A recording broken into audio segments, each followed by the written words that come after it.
राधे राधे। तो धारी देवी और देवलगढ़ के दर्शन के बाद हम लोग आगे बढ़ गए हैं। टाइम बचा हुआ था तो हम लोग निकल गए हैं त्रिजुगी नारायण के लिए। बहुत आराम से यहाँ से जा रहे थे, हमें नहीं पता कि अभी आगे कितनी दूर है क्या है।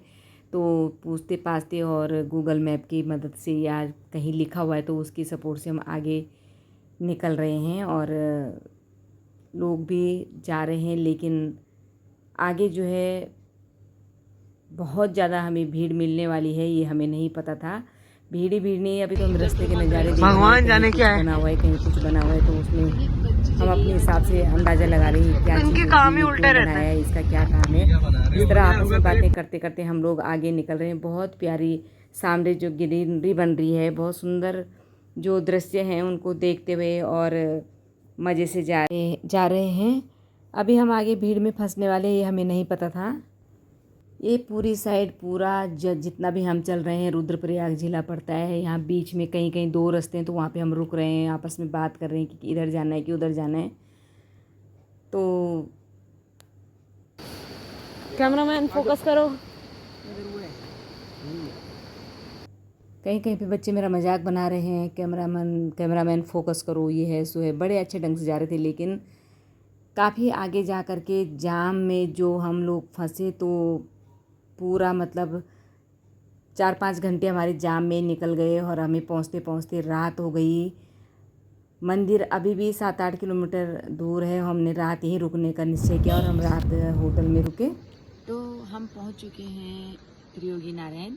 यहाँ तक का मेरा प्लान नहीं था, लेकिन मेरी बेटी का पता नहीं 4-5 साल पहले का था कि बहुत अच्छी जगह मैंने जाना है और वो जगह देखने जहाँ शिवजी भगवान और माता पार्वती का विवाह हुआ था। और उनके फेरों के टाइम पे ब्रह्मा जी ने जो अग्नि प्रज्वलित करी थी, वो अग्नि आज भी जल रही है और उसको देखने का बड़ा वो था। मैंने भी कहा था यार मन मेरा भी है, लेकिन मेरा इतना नहीं था कि हम लोग जो है इस बार धारी देवी से और आगे निकल पाएंगे अपनी देवी कुल देवी राजराजेश्वरी के मंदिर से आगे। लेकिन भगवान के जो भक्त होते हैं ना, और जो सच्चे मन से कुछ सोचते हैं, वो पहुँच ही जाते हैं। तो हम इस समय त्रियोगी नारायण में हैं और मंदिर से हम केवल इस समय 8 किलोमीटर पहले हमने यहाँ पे होटल में स्टे किया, क्योंकि रात बहुत ज़्यादा हो गई थी, 11 बज गए थे और हम लोग सुबह निकले हुए थे घर से कोई 5-6 बजे के। तो गाड़ी चलाना टफ पड़ता है इतनी दूर आने में, अपने आप अगर आप चला रहे हो। तो हम लोग यहीं पे रुक गए, क्योंकि फिर 12 बजे हमें कहीं चाय भी ना मिलती। रात हम यहीं रुके। बहुत बढ़िया यहाँ पे, और सुबह सुबह का जो व्यू है आप चारों तरफ देख लीजिए, कितनी सुंदर ये जगह है। यहाँ कितना मतलब शहर से बिल्कुल दूर है, अछूता है। अछूता तो नहीं कह सकते, क्योंकि आपकी मैगी कुरकुरे चिप्स हर जगह पहुँच चुके हैं, लेकिन फिर भी यहाँ गंदगी नहीं है, वायु प्रदूषण नहीं है, बहुत सुंदर है।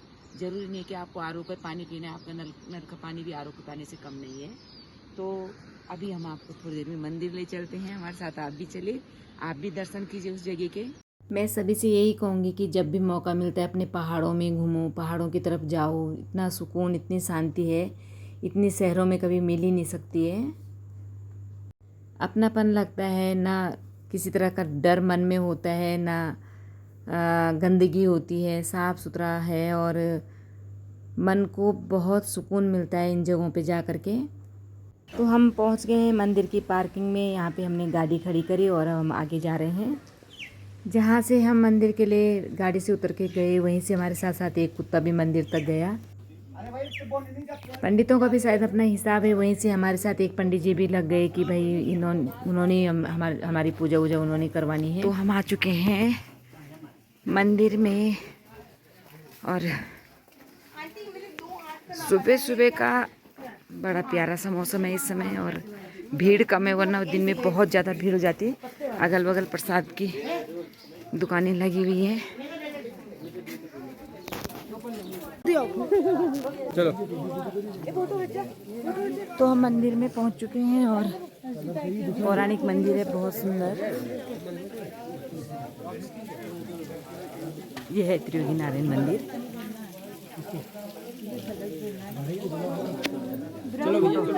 ये लाइन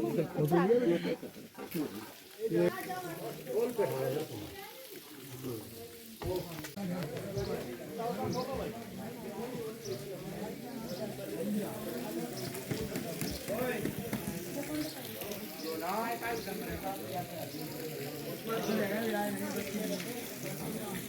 पे स्नान का किनारे पे शिव जी का जो शिवलिंग है वहाँ पे पूजा होते हैं। यहाँ पूजा हो रही है। ये विष्णु कुंड है। विष्णु कुंड में हल्का जल का छींटा मारना है, फिर उधर पूजा होती है। सामने जो है पूजा की सामग्रियों की दुकान है और ये पुराने मंदिर बिल्कुल पत्थरों से बने हुए, बहुत सुंदर। और यहाँ पे हमारे जो पंडित जी देख के बता रहे हैं कि हमारे परिवार से या हमारे पिताजी का नाम उसे कोई पिताजी का नाम स्वर्गीय राम प्रसाद दुनिया। ये आज की डेट डाल के लिखा जा रहा है कि हम यहाँ आए हैं और कभी फिर बच्चे बाद में आएंगे तो उनको जो है दिखाया जाएगा कि आपके परिवार से कौन आया था। तो ये है त्रियोगी नारायण। और जो धुआं आप देख रहे हैं, ये धुआं अखंड धुनी है जो तब से जल रही है जब शिवजी और पार्वती का विवाह हुआ था। अंदर जो है आज भी जो भी यहाँ आता है वो लकड़ी का दान करता है। हमसे भी लकड़ी का दान करवाया गया, एक एक लकड़ी का दान करवाया जाता है। ये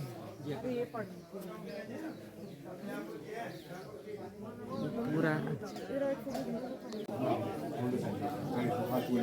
तो यहाँ पे हो रही है इन जोड़ों की शादी कहें या जो भी पति पत्नी साथ में आ रखे हैं उनको पंडित जी इस तरह से करवा रहे हैं। ये देखिए यहाँ पे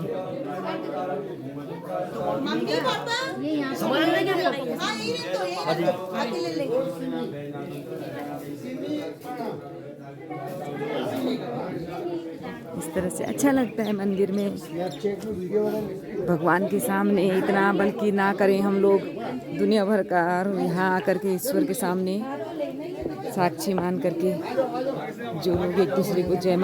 तो हस्बैंड वाइफ जो भी जा रखे हैं पंडित जी उनको भी पूजा में बिठाते हैं, थोड़ा पूजा करवाते हैं और फिर बोलते हैं कि भाई जो पति देव हैं वो पत्नी की मांग भर ले और पत्नी उन पे माला डाल दे। हमसे भी करवाया, हमारे तो भाई उसी दिन रास्ते में लड़ाई हो गई थी। भगवान जाने क्या है वो सब, मेरे को तो खैर पंडित जी ने जो बोला हमने वो किया। ये सब भी मुझे ऐसा कोई नहीं लग रहा कि न्यूली मैरिड है, ये भी सब पुराने जोड़े हैं जिनकी यहाँ शादी हो रही है। जीन्स टॉप में भी शादी हो रही थी यहाँ पे। अब वो तो इन लोगों का है कि मंदिर जाते हैं तो कैसे कपड़े पहन के जाते हैं। आप कम से कम मंदिर जा रहे हो तो साड़ी पहन के तो ज़रूर जाएं। अच्छा, ऐसे कहीं दिक्कत नहीं है ऐसी। अगर आप यहाँ आते तो यहाँ रहने के लिए बाबा काली कमरी वाला पंचायत क्षेत्र से धर्मशाला त्रियोगी नारायण, आप यहाँ भी शायद निम्न दर दे करके आप यहाँ भी रात विश्राम कर सकते हैं। ग्राम पंचायत त्रियोगी नारायण में पधारने पर आपका हार्दिक स्वागत है। और वो देखो फोटो भी लगी हुई है। निवेदक ग्राम प्रधान श्रीमती प्रियंका तिवारी एवं समस्त ग्रामवासी, और ये ब्लॉगर हैं और हम इनको जो है अक्सर देखते हैं और मेरे हस्बैंड को बहुत ज़्यादा देखते हैं। यहाँ से वापसी की कल वीडियो बनेगी। राधे राधे।